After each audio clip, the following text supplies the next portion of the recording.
আমি এখানে দাঁড়িয়ে আছি। ওইসব অফ ক্যামেরায় আয় দেখি দেখি অফ ক্যামেরা কি, অন ক্যামেরায় তুমি করো না। অফ ক্যামেরা অফ ক্যামেরায় তো আমার একবার ফোন ভেঙে দিচ্ছিলে।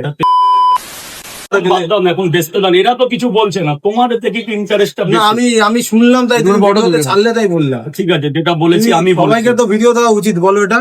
যে এখন ব্যবসা করতে, এখন ব্যবসা করতে না তুমি ব্যবসা করো, ভিডিও তো দাও। ওই মেয়েটা কত দূর দিয়ে এসছে, ভালো করেছে। আর এক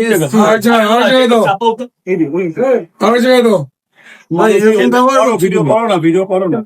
ক্যামেরাতে আসলাম, তুমি এরকম আমরা কত কোশ্চেন করলাম বলুন দাদা, একটা কোশ্চেনের উত্তর অন্তত দিতে হয়। আমাদের এই প্রশ্নের উত্তর আমি দিতে তুমি তো পারবো না। বাধ্য নই মানে পার্সোনাল ব্লগারদের তাহলে পার্সোনাল ব্লগারদের কন্টেন্ট দেন আপনি। এগুলো তুমি একে ওকে দাঁড়িয়ে কিছু বলো। আরে ভালো কি বলবে?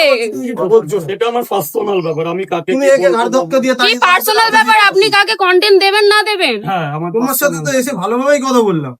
তোকে আমি অত কথা দিতে বাধ্য না যে আমাকে ব্যবসা করতে হবে। এই রাহুল কিছু বল তোরা। এই কি বলবে? এ ভাই, এই যখন কথা বল। যখন তখন ভিডিও করছি, আমরা ভিডিও করছি, ওখানে ভিডিও করছি, ওরা তো ভিডিও করছে না, সময় ধরে। তোদের কথা বলছো না তো। আরে ভাই তুই সর এখান থেকে, আমাকে ব্যবসা করতে হবে। এই ক্যামেরাটা কি তোমার? হ্যাঁ, হ্যাঁ আমি এখানে দাঁড়িয়ে থাকবো। আমি এখানে দাঁড়িয়ে আছি। ওইসব অফ ক্যামেরায় আয় দেখি দেখি অফ ক্যামেরা কি, অন ক্যামেরায় তুমি করো না। অফ ক্যামেরা অফ ক্যামেরায় তো আমার একবার ফোন ভেঙে দিচ্ছিলে।